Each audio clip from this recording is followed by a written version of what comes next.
I want you to imagine a $10 million beachfront property, floor to ceiling walls that have 360 views of the ocean, steps away from the Pacific, white oak flooring, a magnificent patio. This house is invisible. It's a Final Four lock. But underneath the surface, pecking away at the floor boards, are termites. Oh. And these termites, they don't host a press conference to announce their arrival. They silently break away on the foundation of the house, one splinter at a time. Mm-hmm. And these termites don't care what you think. They care about destruction. And that, my friend, is a mid-major. And I'm going to tell you about 3 termites that are on the verge of shattering your bracket if you don't pay attention to the eating away that they're doing at the Division I competition, Big Ben. I've got 3 teams. You, the audience, and everyone. Wait, is this looking out for come March Madness? Is this in order of size of termite? Like the bigger the termite, the more damage? Or these are all are they equal sizes? So these are all very small termites. But if they get on the same page, headed in the right direction, they could cause some colossal damage to your March Madness bracket. So I'm going to give you 3 tips, 3 teams that you should watch out for in March. It's only February, but I'm giving it to you now. Team 1, St. Louis Billikens, out of the A10. As of today, they're 24-1. They're a 9 seed on paper, but they are a 2 seed if you really look at the finer details. 23.3 scoring margin, but their defense, their field goal percentage, they lead the nation in field goal percentage defense at 36.4. They are eating teams alive, just like termites are eating your hallway closet right now. Number 2, we've got Miami of Ohio from the MAC. They're the only undefeated team in the nation right now. And they're slated as an 11 seed going against a 6 seed. And that's damage because once a team knows how to win, they get that confidence, they get that momentum, they can take down anyone. And last but not least, I've got the Liberty Flames. Ooh. Right now, they're slated out as a 12 seed. And we know that the primary entry point for infestation in a house and in the NCAA bracket is the 12 seed because they can knock off the 5 seed. The Liberty Flames are disciplined. They can shoot, and they have the right amount of disrespect to shatter your favorite team and turn it into a pile of mulch.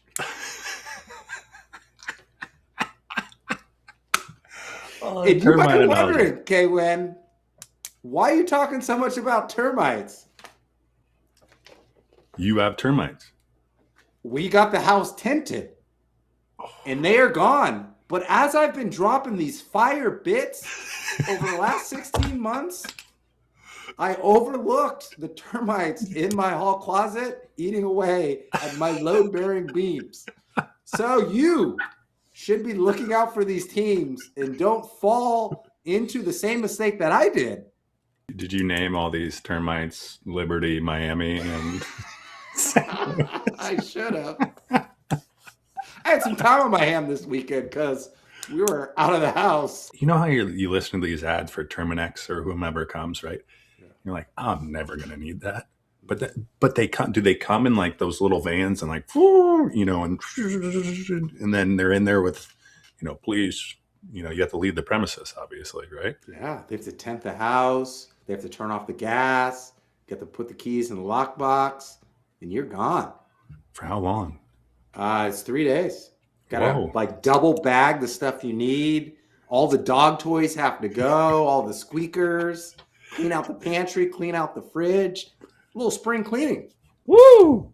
Hello and welcome to Big Ben and K-Win. Each week we drop a brand new episode So make sure, if you're watching this on YouTube, you hit that subscribe button. And if you're watching this or listen to this, because we do have video now on these podcast channels, make sure you 5-star us, give us a thumbs up, and give us a little review. Spodcast has video of us. YouTube has video of us. If you are watching or following the Discord or keeping track of us, anywhere you get your social media, it's at Big Ben KWin _. I'm KWin, he's Big Ben. We talked a little NCAA. We might talk Winter Olympics, little NBA. We're in that weird period of time where NFL is over. March Madness hasn't started. Spring training is about to start. So there might be some weird hot takes and some funny bits like termites. So stick in. Can we stick with termites? I want to stick with it because I got an analogy here. You want to know why those termites are going to get squashed early and often and probably always this tournament? It's going to be chalk. Just hear me out. Look at the BPI top 50. There is 6 teams from non-power. We'll call it 5. We went through this last week, but the Big East, the Big 12, Big 10, ACC, and SEC. So there's only 6. 6. And you know who's not even in there? I don't even think Miami of Ohio, who is undefeated, is in the top 50 of BPI. And that's a measure, right? Statistical measure across other teams against who you're playing and so forth. So 44 teams in the Power 5. 44. And there's only 6. I don't see, and it's been different in previous years, but I don't see a lot of upsets this year for that reason. I think the data will tell you. Now, the thing you'll also say, KWin, is what do you got to have in March if you're going to get to the Final Four, get to the title game, or win the title? Well, to get to the title game, you need NBA caliber players on your team, at least 3 to 5. Yes. But you also need seniors. Fair. And these mid-majors have these 23, gritty, gutty seniors, 25-year-old seniors. Former walk-ons, 27-year-olds. Like they just melt together. I hear you, but I don't hear you because the national media gravitates to the Power 4 schools, the big markets, the blue buds. They're not paying attention to these automatic bursts that still exist. And these teams in Conference USA, in the A10, in the MAC, are going to get these 11 and 12 seeds. And because no one's talking about them, your bracket and your house is going to get eaten alive by termites from the mighty. No. CJ McCollum's not playing for Liberty. Steph Curry's not playing for St. Louis. Like, you need a guy. You need a dude. Carmelo Anthony's not playing for Syracuse. Cooper Flag ain't playing for Duke. The playing field's even. No, that's what I'm saying. There's not going to be a case like that anymore. Like, if there is a Steph Curry at one of these schools, he's going to go play for Tennessee the next year because there's money there. Like, I get your allegiance portion and guys developing the program and a good coach. Like, St. Louis has a great coach. He was drinking beers with all the alumni at the bar after the game. He's a good dude. But I don't think, and I could be wrong. I'll eat crow if I'm wrong. I don't think we're going to see the same, predictable, there's going to be a 12-5 upset. There's going to be 11-6 upset. There's going to be maybe a 14-3 upset. Like, I just don't see that happening this year. I do not. I see it happening. I hear your point, and it's valid, and it's taken under consideration. But I think where you're missing out on is the Steph Currys of the world, the CJ McCollums of the world. They got overlooked. Fair. And they developed late. So there are some players out there that got overlooked or weren't quite ready when they were freshmen or sophomores, and they're ready to hit the stage. They're going to get those upsets. Then they're going to get that money, and then they'll transfer to Tennessee and Kentucky. But for right now, they're at the mid-majors. Okay. Where do we go next? We got to go to the Winter Olympics. So the Winter Olympics started February 6th. So this story is about a week old, but I didn't know the Winter Olympics started until this week. So we're going to bring you up to speed in case you're like me and Big Ben, and you're a little outdated on your Winter Olympics news. Now, wait, I'm not outdated. I just heard this story when it was released, and it's a pretty weird topic to bring up in conversation. And like, it's just not, it doesn't flow. We're Like, in the where weird do you- part of sports. There's no football. There's no baseball. Where so do you it's dovetail perfectly- to penis enhancements? Like, you just don't. Like, oh, how you doing? Hey, did you see that story about penis enhancements? It's a great story. Let's let our listeners know about it. There you So, go. the rumor has it that male Olympic ski jumpers are injecting into their genitals hyaluronic acid because if they are more endowed when they get to measured for their ski suit, they'll get a bigger ski suit. If you get a bigger ski suit, you can really anchor on that big endowment in that midsection. And there was a wind study recently that suggests for every 2 centimeters you add to your ski jumpsuit from a larger penis, Yes. you get 4% more drag No way. your jump. So get larger, fly further, get on that podium, win a gold. What?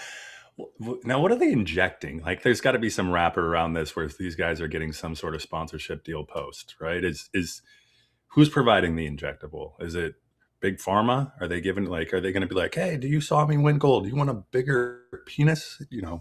Inject this. What's going on? My understanding is it's like, like what you put in on your face for women, like Botox? Botoxy, like fillers.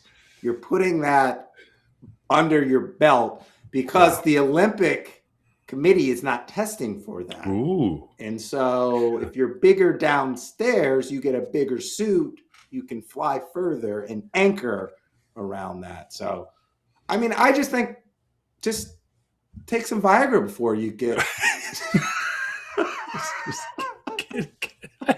Come on. That's the wrong draft you want, dude. It's gonna be like That's not streamlined. That's Team USA sponsored by Cialis. right. I wonder if there's any correlation because there was something that came up that they ran out of condoms in the Olympic Village. So I wonder if just not the ski jumpers are jumping on board, but everyone involved, speed skaters, probably some better downward. I don't know. It's an odd thing, but you think of it this way. I did put some thought into this. You are headed down that mountain, right? It's not a mountain. It's made. And for all intensive purposes, you have the exact same gear on, skis, you're tilted the same way. You're all doing the same mechanics. Heck, if it takes that 4% draft, are you doing it? I want a gold medal. Hell yeah. Yeah. I'm in.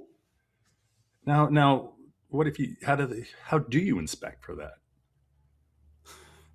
Is there? I don't know. I think you have to take a before and after picture. I don't know. I guess you have to measure them and see, check their progress. Okay. All right, we're off Olympics. Okay. No, one more. The quad was missed. Okay. For figure skating fans, as there are a few, the quad was missed, unfortunately. But the kid's Talk to me about the quad. The quad, I forget the kid's name. He was going to be able, and he's done in practice. He's done in kind of different events, but there's a quad twist. So think of it. What's 4 times 360? 1380. What? No, it's beyond. We're gonna have to edit out what I said. I said 980, but I was definitely wrong. 1340. Is that right? That sounds about right. 1440. 1440, I think. 1440. Let's go. Anyway, it's a 1440.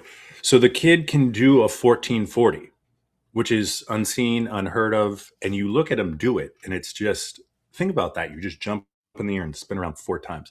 So everyone was just on pins and needles waiting for this kid to pull it off. He didn't. Has anyone done this before? Never.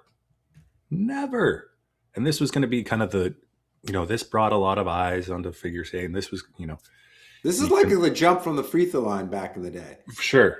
3-point line in that context. To be honest, like people have done 360s, they've done 720s, 1080s. This kid's going to do it 4 times. Didn't make it, but he's 21. He'll be back. He'll learn. He'll get some more twist in him. He'll get, I don't know what you got to do to pull that off, but what was going to be probably the hallmark moment of the hopefully overshadow the penis injections didn't happen either. So, but he's young. He's got youth on his side. He can train a little bit and get there 4 years from now. Miles Garrett's fiance, wife, girlfriend got second. Oh wow, I don't know that. Yeah, so a little football injection there for you too. All right. You want to go NBA? You want to go spring training? Let's go NBA. Okay. I asked you, how would you fix tanking? I don't know if you did any research, but I did research. Do you want to go? I did. You want me to go? But if I go, you're going to be like, I can't compete. No, go. I'll poke holes in your stupid. All right. Sorry. There has been a problem with tanking on the Utah Jazz and the Indiana Pacers. They're sitting out players or they're resting them in the fourth quarter of key games where they could win because they want to get a higher pick because there's Darren Peterson, there's Pastanta, there's Boozer, on and on. There's probably like 8 potential guys who could be really good. So this is how K-Win will fix tanking in the NBA. Right now, you reward the teams that have the worst record. They have the highest odds to get the top overall pick. I think you need to flip it on its head. You need to reward the teams that barely miss the playoffs. So what I mean is there's 10 teams that miss the playoffs. There's 5 in each league.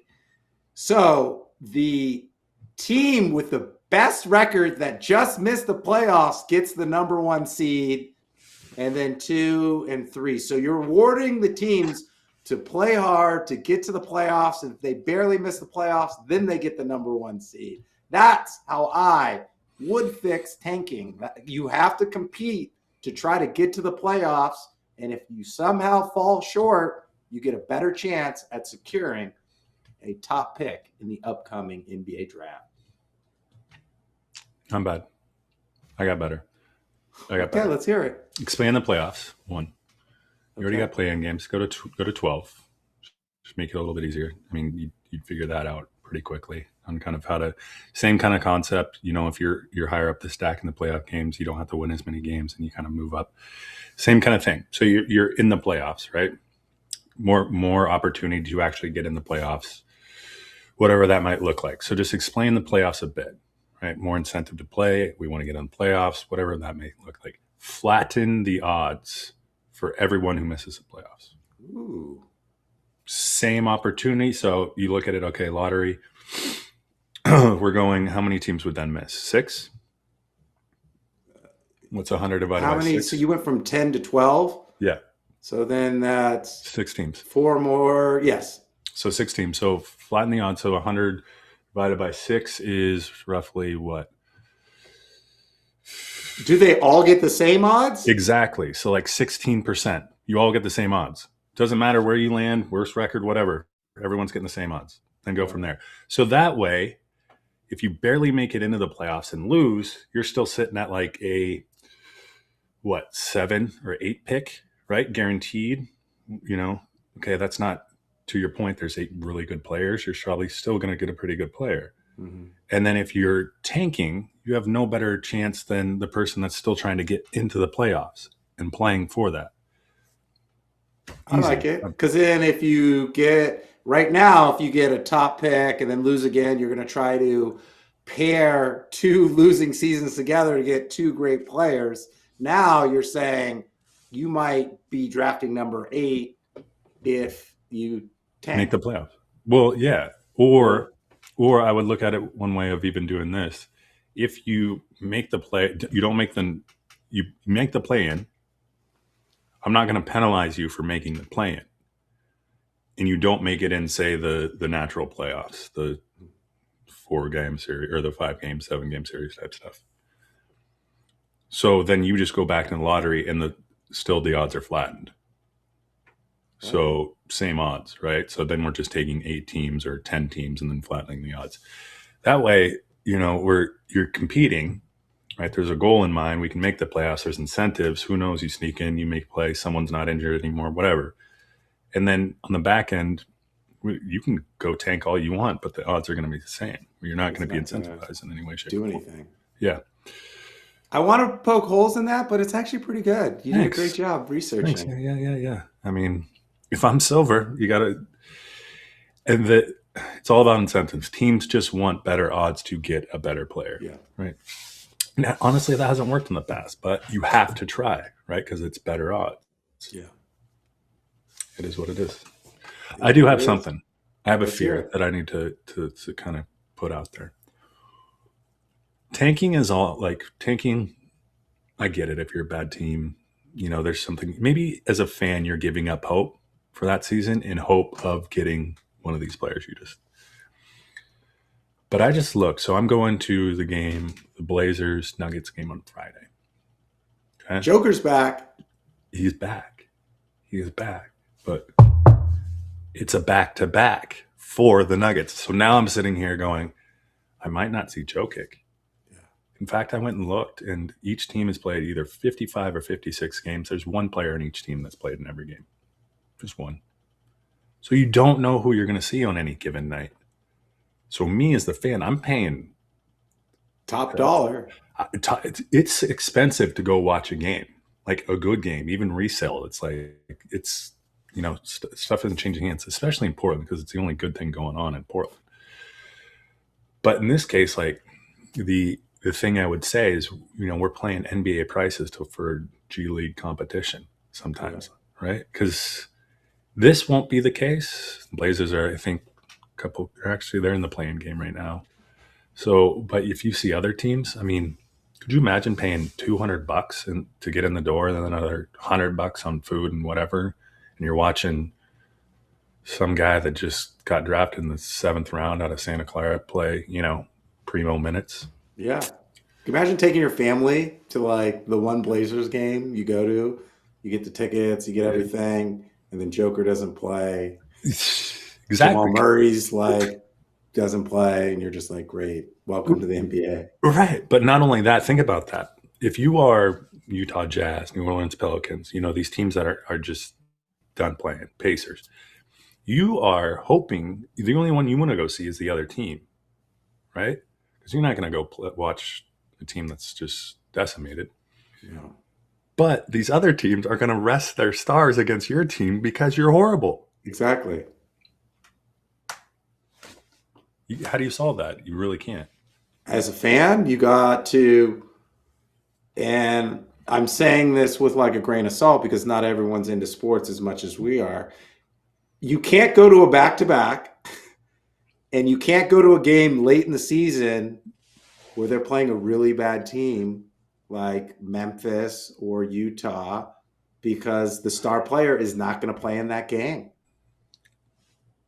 What they need to do, if you're smart, because there is that kind of low barrier of people just wanting to go, but they don't want to pay $200, $100 to sit up in the nosebleeds. If you've seen the technology they have down in Vegas where you're immersed in the game, you're like, it looks like you're sitting courtside. It's not quite real time, but you still get the kind of environment that needs to happen in some of these markets, or else no one's going to go.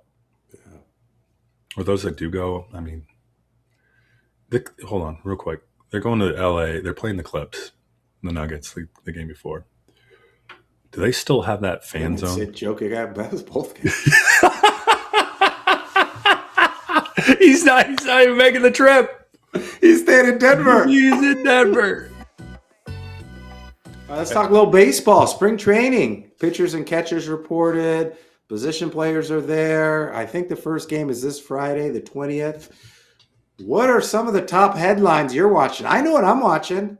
I'm waiting to see if 20-year-old Colt Emerson is going to make the opening day roster. Now, I know you're saying the M's got Brendan Donovan. He can play second, but Colt can play third.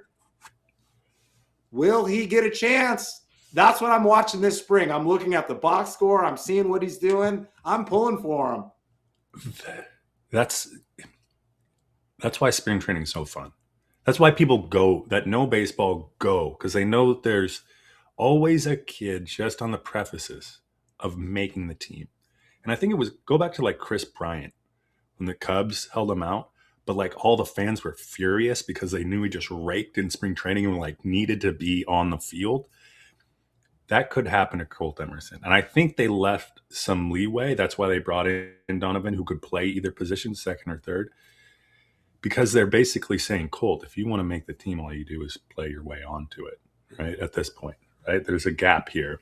And it's not to say, Cole Young, you're not the guy, but we think Colt projects a little more than, say, you, Cole. And Cole would probably say the same thing.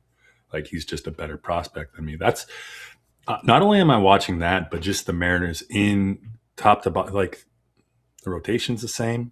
Mm-hmm. Like they added depth, they added Donovan, they got a left-handed reliever.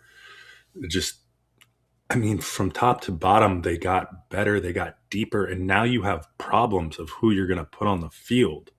It used to be who are we going to shoot, who are we going to put on the field? Now it's like, oh, we have the luxury of figuring out who's going to, like, you're going to see a lot of different lineups next year, not just because players are injured, but it's going to be more game-driven, analytics-driven. Who's got the hot bat? Luke Raley, I saw him up close and personal. We went to a batting practice day, and you could see he's just different looking. But he was hurt all last year, so he might get some run. He's interesting. He can play first base a little for Naylor, play any of the outfield positions, really, actually corner outfields. I just don't see how the Mariners don't do what they did last year, barring injuries in the rotation. Yeah. On paper, they have the best shot of winning the AL West. And when you get to the playoffs, anything can happen. But this is what makes the sport so fun, because there's slumps. There's like all that plus minus. There's war. There's like not moving runners on and hitting with runners in scoring position. Like baseball is a very weird sport where it doesn't always work out the way it should be. Right. And sometimes teams that are an afterthought can kind of sneak in and fight and get a wild card. I would say that in the past, as a Mariners fan, you sat there and go, man, if we don't hit 3, 4, 5, we're toast, right? Like, but now at this point, it's like I'm pretty comfortable across like top to bottom in the lineup. But yeah, it almost feels too good. Like you don't like we were there, and we had with the same look. We pulled up with the same car, the same whatever. But you're right. We'll see. I don't think you can screw it up that bad.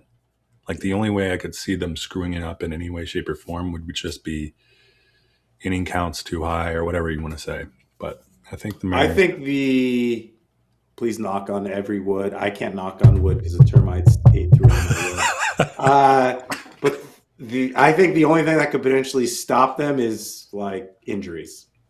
Right. Like you can never predict that. Those just kind of happen. But I think that's the only thing that can really slow them down. To that point, I have another topic for you within the baseball realm, because this is also what I'm watching in spring training too.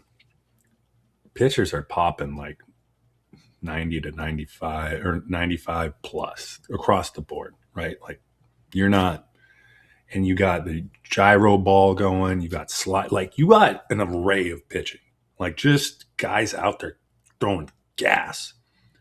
There's no more like, and there's inning cap, and there's no more like, hey, ride it out, or we need 6 out of you. It's like, go out there and strike out as many dudes as possible and tell us when your arm tingles a little bit, right? I think that's the message. Yeah.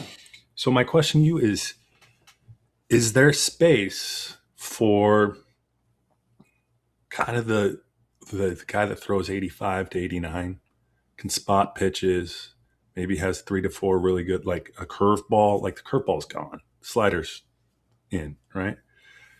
Because I think about, you can tell me this, you're playing baseball, you go up there and, groove. If you see the same stuff each night, it's easier to like get on time, groove, find something, right? Mm-hmm. Difference might be arm angles. If I'm a team, why am I not throwing a guy out there that just changes it up a bit, that makes him think, throws off timing, like why isn't that in the game yet? Or is it just the fact that like those guys won't strike people out? So I think Jamie Moyer, think about this. Yeah. Randy Johnson used to throw cheese, right? He was the guy that was just throwing cheese. And Jamie Moyer would go the next day and he'd go 15-5 that season because it was just different arm angle, different speed, different everything. Still coming from the left side, but like that worked. Why can't that work today? I think it could work, but I think the problem, in my opinion, is all these teams are drafting power arms. And they're drafting people that throw 95 plus, and they're drafting starting pitchers. And then if it doesn't work out, we're throwing you to the bullpen. They don't really have the guys that just go out there and throw 7-8 innings and can pitch. It's just, I don't think that there's those people in the minors or in the bullpen anymore. I think everyone on the team can throw 95 plus, and they probably all were starting pitchers at one point, and then now they're middle relievers or relievers. I think they just don't have the Jamie Moyers in baseball anymore. And I want to say I think there's correlation here. Velocity goes up, injuries go up, and then the income of Tommy John surgeons goes up as well. Yeah. And I think if this is the weird part, if Tommy John surgery wasn't so normalized as like, oh, he's got Tommy, who cares? Great. At least he's had it. Now he's not going to have it with us, maybe. Yeah. It's just become kind of a de facto, that's part of pitching, is getting injured. Tommy John, he's out, whatever, rehab, get him back out there. We would rather have him throwing as hard as possible and come into Tommy John's jersey than limit him effectively in his velocity and avoid some of that. Is that? Yeah. It's like everyone has a cell phone. Everyone throws 95. And then if you get hurt and I get hurt, let's just bring someone else up. It's just throw as hard as you can. And if you get hurt, we'll bring someone else up. You'll get Tommy John. You'll be back in a year and a half. At what point is this exploitation of pitchers? That's like, what a lot of people are saying. They don't really care about rest and recovery and development. It's like, you literally need to throw as hard as you can. Could you imagine if you were a runner and someone's like, I just need you to sprint as fast as you can. Like, and you're like, this is a marathon. You're like, I don't care. Or like you blow out like your ACL or your Achilles. It's the same thing. It's throw. And you said like hard fastball, hard slider, like the torque on like the rotator and the elbow. It wear and tear. Well, my question is, where does the inflection point happen in which hitters are so used to seeing this stuff? It's no longer Aroldis Chapman, right? Yeah. Like, holy cow, I've never seen this before. Max Miller, or is it Max Miller? The guy for the A's. Mason Miller. Like, you're like, holy cow, 101. Like, now it's like, you look up and like, holy cow, their fifth starter just touched 103, but at what point is a hitter going to sit there and go, timing's gonna get there. It's no longer like out of this world speed, but more normalized to them, to where they catch up, and then all of a sudden, like, okay, we don't want guys throwing, the data says that we need a guy throwing 92 again, and there's a reset. But you brought up a good point. If everyone's throwing high 90s, it's not all the same because they have different pitching, but you're used to like a faster clock when I have to get my hands through the zone.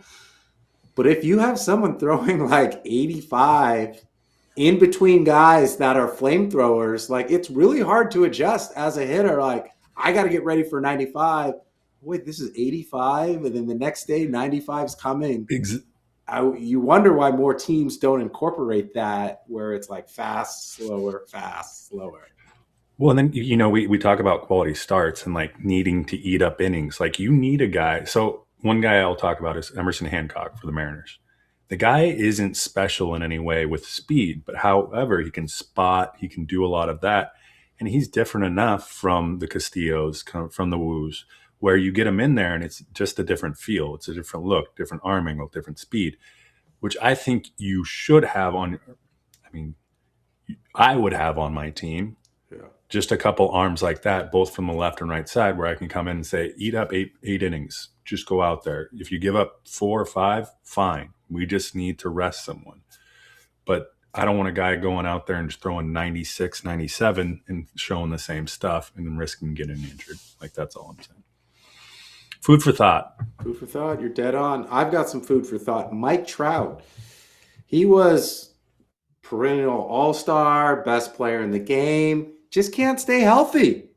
So last year, he played 130 games, highest since 2019. From 2023 to 2025, he missed 247 games. The last 6 years, he's averaged 74 games. That's 46% of the games. He can't stay healthy. At what point in time are we going to see if Mike Trout is going to stay with the Angels, or if he's going to try, or are they going to try to trade him so that he can play in the playoffs before he's gone with his baseball career? I'm trying to, in the corporate world, there's a stock. You watch stocks just kind of trickle down, and then all of a sudden something happens. Like, say Peloton, where they're like, you got to buy the bike. You got to ride the bike, and that was kind of the community. And however, well, new guy came in and said, it's not the bike, it's the app. We give all these people workouts, they have training and stuff. All of a sudden, stock shop. Someone needs to find Mike Trout and say, it's, Mike, we don't need you to do everything. We just need you to do what you do really well, and that's hit, and go out and do that. Start there. He needs a new, fresh look. He needs to move divisions. He needs to move homes. He needs to go back to Jersey. He needs to go play for the Phillies. Yeah. Like, sign a very friendly contract. You have enough money, but he's a Jersey guy. Go back and play for Pittsburgh, or play for, just revive your contract in the capacity of you're having fun again. Like, I don't see how you could be having fun playing for the California Angels or the Anaheim, whatever they're calling themselves. It's a dumpster fire. Yeah. They're giving Rendon a bigger contract than you, and Rendon doesn't even want to play. So, it's silly. To restructure his deal. If I'm him, I want to. This house has been decimated by termites. It's done. I'd light the match, collect whatever insurance you could, and take a friendly deal and go out east, back to where you're from. I'd love to see him play in October, play for a new team, because I think you're right. He's trying to do everything, like play center field, hit home runs. He doesn't steal bases anymore. And all that wear and tear on his body, he keeps getting injured with different injuries over the last couple of years. I'd love for him to be in a place where, and I know he doesn't like this because he's a center fielder, but maybe play right field, DH a little. Play right field, DH a little. Stay healthy. Because he was on the trajectory of being one of the greatest players of all time until all these injuries started to just nip away at his playing time. When's the last time when someone went in the Hall of Fame because of their defensive stats? Never. No one's ever gone, oh, he's a great defensive player. Go somewhere where you can sit between some good players, break. No one's going to. Go find a way to. I like what you said. Go find a way to your next part of your legacy is in the postseason. Go be that guy. Yeah. He's a good dude too. He's a good player. Gives it all. He's got his own cleats. Not many players can say that. Struggling with the high fastball though. Notorious low ball hitter. They're elevating pitches to him. High velocity fastball, can't get over the top. He's got no protection. If the coach probably says, Mike, if you don't hit home runs tonight, we're going to lose. That is what they're saying. Both him and Taylor Ward. But back in the day, he still hit home runs. He doesn't anymore. Right. He's like a 230 hitter now. He used to be 300. Maybe a lot has to do with injury. So right. I'm wishing Mike Trout. I used to be a 300 hitter. Now I'm about a 240. Healthy season for the Los Angeles Angels. I would love to see that. I would love to see him get traded off. Yeah. Let's get out of here. Are we getting traded off? Hold on. I had something. No, you came on late. We're cutting you off. No. No, I got through everything. I had notes. I had everything. We got through it all. God, I feel good. We did it. At Big Ben Kwin _ wherever you get your social media. That is X, TikTok, Threads. We're even on Facebook, Threads. Don't forget to follow the Discord. If you're watching this live or on demand on YouTube, make sure you hit that subscribe button. More of an audio podcast person? Spotify, we've got videos now, but anywhere you get your audio podcast, you can listen, follow us, and also hit the subscribe and 5-star us. I'm Kwin, he's Big Ben. Each and every week we come to you live or on demand, depends on if you're watching this now or later. Now I'm a little scared to go to Tennessee. When are you going? Oh, we're going for a football game with some buddies from high school going in October. I think they play Auburn. Do you know Tennessee is one of 2 places you can actually take a boat up to the stadium? The other one is what? UW. That'd be something. If you completed. You can't do it at Rutgers? You can't go along Jersey Shore? Stop by the Borgata? Take the what's the New Brunswick Channel? A rowboat.